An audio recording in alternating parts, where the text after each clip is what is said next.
So that was parallel or self-talk, which is where you're talking to yourself about what's going on in the environment, what you're doing, what you see. And the second strategy we're going to talk about is parallel talk, which is the exact same thing, except instead of talking about what you're doing and what you're seeing and you're experiencing, the shift is going, the focus is going to shift to the child, right? So you're going to be talking about what the child is doing and seeing and hearing. So for this one, similar benefits, right? So you're giving the child feedback about what's in their environment, you're correcting the child's language, giving feedback to the language, and it lets the child know that you're paying attention to what they're doing. A lot of the times when kids are playing in the preschool setting especially, they just kind of feel like they're off in their own world, especially kids with low language, because when you can't communicate very well, it can sometimes be intimidating joining in with your peers and especially teachers, because you know that you can't really communicate what you want or need with them. And so it can help foster interest in engaging with you, which is going to help their language overall as well. And it's going to increase their interest and make them play longer, which again is only going to benefit them. So when to use this during a language sample, a great time, but also when playing with a toy. So very similar to self-talk, you can use it really at any time and just start talking about the child and what they're doing and what they're experiencing, so that then they can turn back and look at that reflectively. And then during dramatic play, always a great time for that, because you're going to be introducing so much new vocabulary during dramatic play.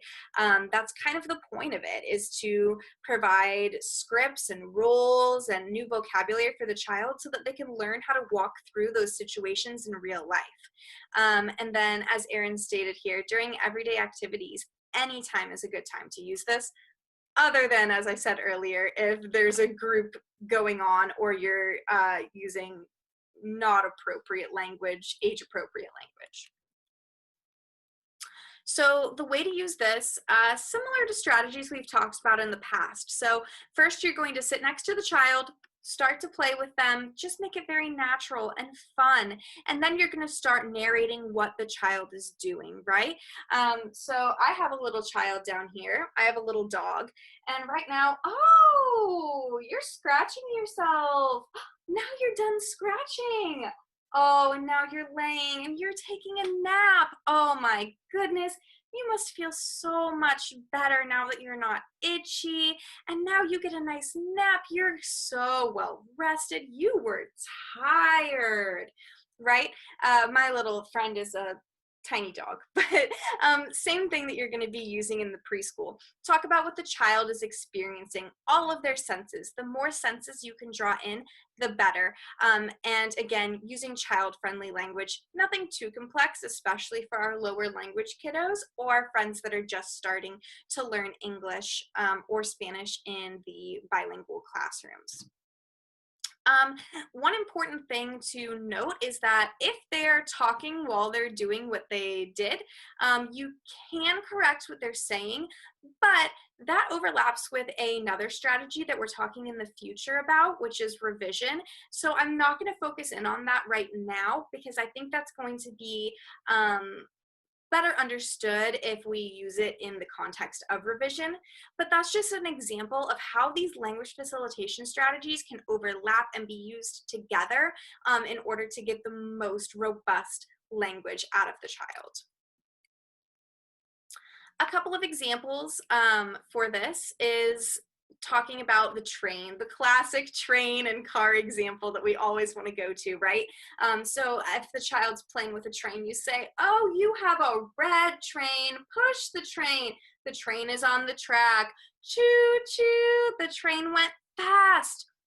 Okay, right there you see we already are starting to combine language facilitation strategies. Choo-choo is sound play. And so you can see here that it just naturally comes out that you're going to integrate sound play into parallel talk. So now you're using two strategies side by side. This is an important example to consider because at the end of the semester, we're going to be having you do a portfolio assignment where you're going to sort of just walk through a script as if you're having a normal day at Rosa Parks, and you're going to integrate as many strategies into that document as possible. And so this is a really great example of how you can do that. The second example here is, ooh, look, you have the red bucket. Sand goes in the bucket. Dump it out. And right there, you can see, you can use a gesture with that so that the child can better understand what you're saying. If they've never heard the term dump it out, they're going to have no idea what you mean. Or if they have heard it, they might just not be processing at the same speed. And so this gesture is going to help them understand what you want, and they can then imitate the gesture as well. So as always, if you have any questions, please feel free to reach out to either myself or your coach during your weekly meeting this week. To summarize our two strategies today were self-talk and parallel talk. Very similar strategies. It's talking out loud and narrating a play-by-play of what's going on. Self-talk is about what you're doing.